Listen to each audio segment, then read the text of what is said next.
name. And I promised him that I would serve him till I die.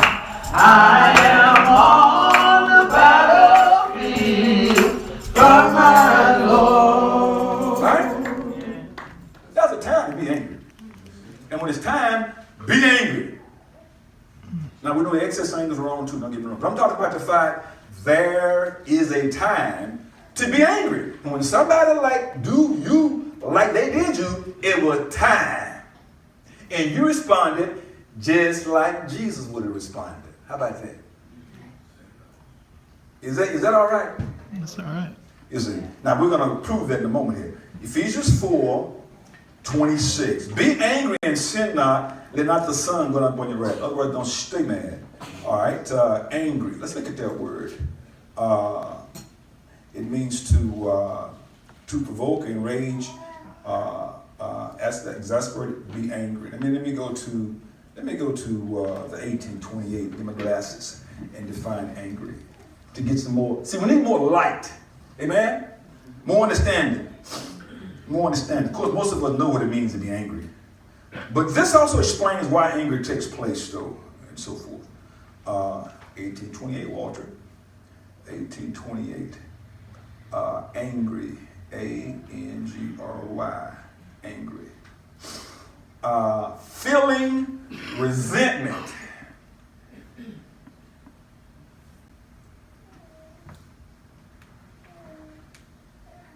Are provoked. It goes on to say, God is angry with the wicked every day. Psalm verse 7. Second definition says showing anger. But let's look at that word resentment. Feeling resentment. Stay with the 1828. So be angry, feel resentment, but don't sin. And as she pointed out, she didn't sin. She took it and treated them the way our Lord says treat them, which is love. Not loving on them now. She used that phrase, loving on. It can be used, I'm talking about my wife. Hello, somebody. I can love on her. We can talk about it amongst friends, loving on friends. But see, you love enemies also. We put a love in them too. So we're not necessarily loving on them, but that love in a verb is talking about the social, moral obligations, social duties, moral obligations. Fulfill them. Love in a social, moral way. You see, if we see somebody hurt, like the lady you talked about that was being mean, you asked her about it, and then she just opened up. But you showed love. You showed care. You showed. Since you're in the same society as she is, there's a social duty to promote happiness. You wanted her happy. And she sensed that. And she opened up. But let me say this too now. Just because she felt that way didn't explain why she's been mean to her. Why was she being mean to her? The song, I think it's a song, it says, the transgression of the wicked, saying to me, there is no fear of God before his eyes. She did what she did because she didn't reverence God. But when she met somebody she didn't respect and she actually hated, that showed they cared, which is what she needed, it broke through that. That's why 1 Corinthians 13 talks about love never felt it. In other words, there's always a time for love. You know, tongues, they're going to put them on pause. I ain't talking in tongues. I'm talking in English. I'm talking in English. So I'm not talking in tongues. So tongues on pause. But everything I'm doing, breathing, eating, everything, every word is motivated by love. Love, love. So love never is on pause. Should never be on pause. And you showed love and it reached her. And you testified about that. Glory. And so, back to resentment now. Get long call. The excitement of passion which proceeds from a sense of wrong offered to ourselves or to those who are connected with us. Anger. It comes from a sense of wrong offered to ourselves or somebody connected with us. When little Dave shared about how he was angry when I was being mistreated.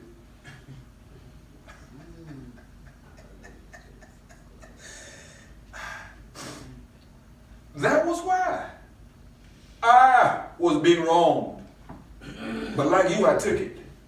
I took it. Why? Because that's what the book says, do. He was angry, but he didn't sin. It was right to be angry. And there have been times when I was wrong, I got angry. But I still didn't sin. Other times I got angry, other times I didn't. You know. But I didn't sin. And that's the key. Be angry, but sin not. And really, if you're fighting to hold off the way that God is, the way that Jesus is, you're not letting yourself be free. You're in bondage. I'm in bondage. That's right.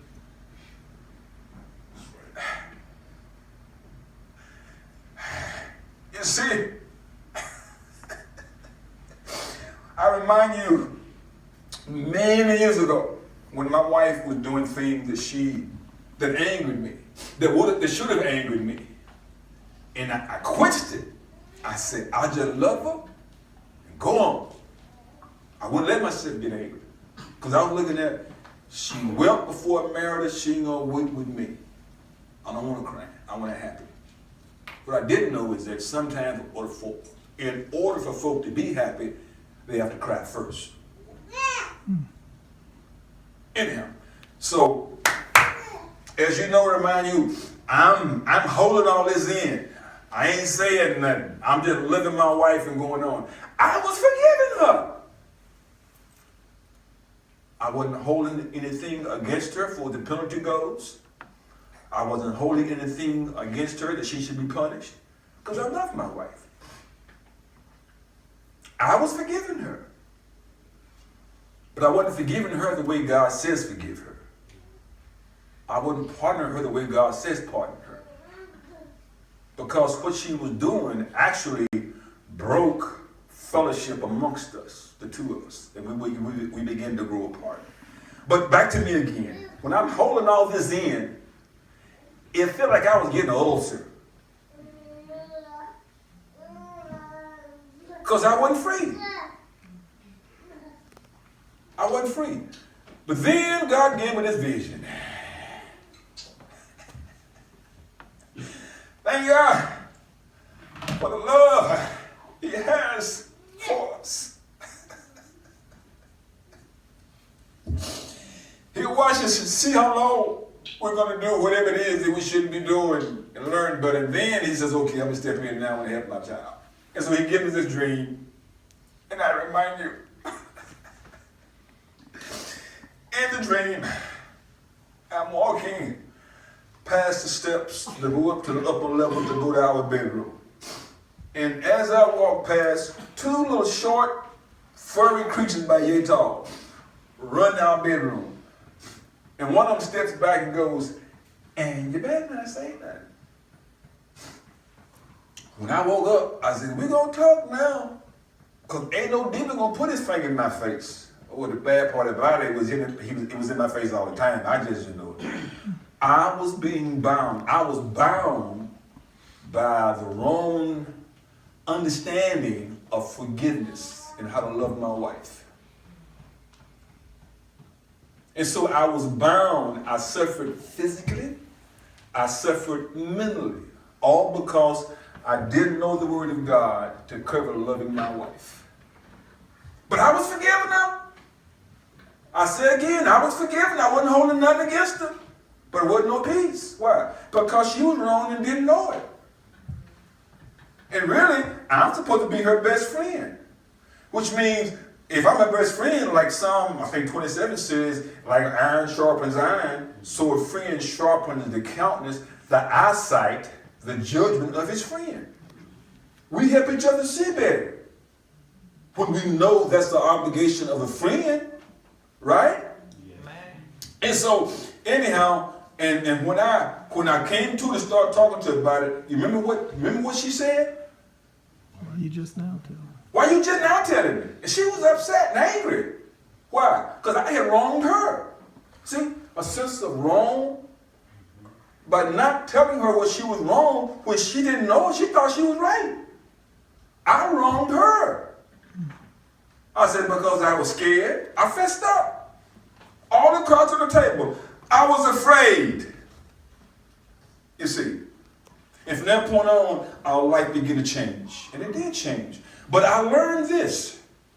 Where people are wrong, you tell them, you show them they're wrong. Yeah. You move to help them, especially your wife. Yes, and you ignore the emotions, because that's not important. Because some wives will try to manipulate with tears. And that was a few times when she tried. But it didn't work. They ain't looking at that. I'm looking only what my responsibility is to her as a husband under God. And this is also after God let me know, not only do you convince her where she's wrong from Scripture, because she didn't know. I showed her from Scripture. This is this, this is it, this is that. And then, she saw it. And one time I was showing her stuff, she said, it really does say that.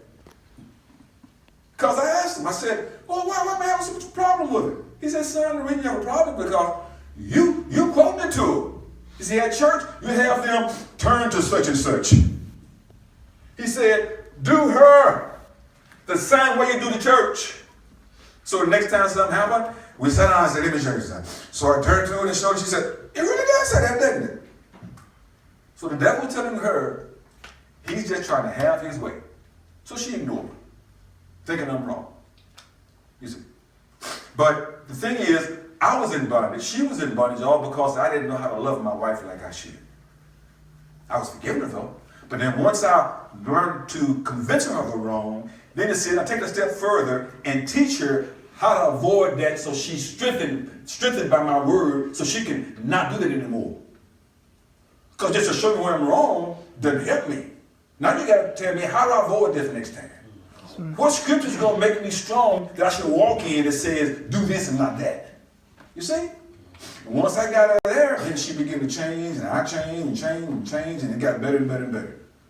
All because I finally understood what my responsibility was. But I also learned this. Let yourself get mad.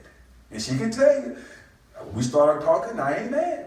Unless it's something, well, I should get mad off the bat. Like there's something she's done over and over and over and over again. Now, there again, I'm not counting how many times she did it last time. I need to do that again real slow. I'm not counting how many times she did it. But I know she did it. We talked about it. I showed her scriptures. So this should not be happening any longer. You see. And now I'm upset. Why? Because you know better. You see.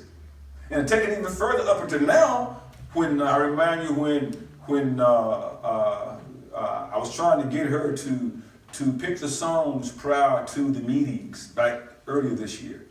And I asked her to do it, and she didn't do it. And I'm upset. Well, I'm the first vice. I'm your husband. Well, why didn't you do what I asked? I grabbed myself, see. And then Ken had a vision. He told me about it. I said, I'm going to that right now.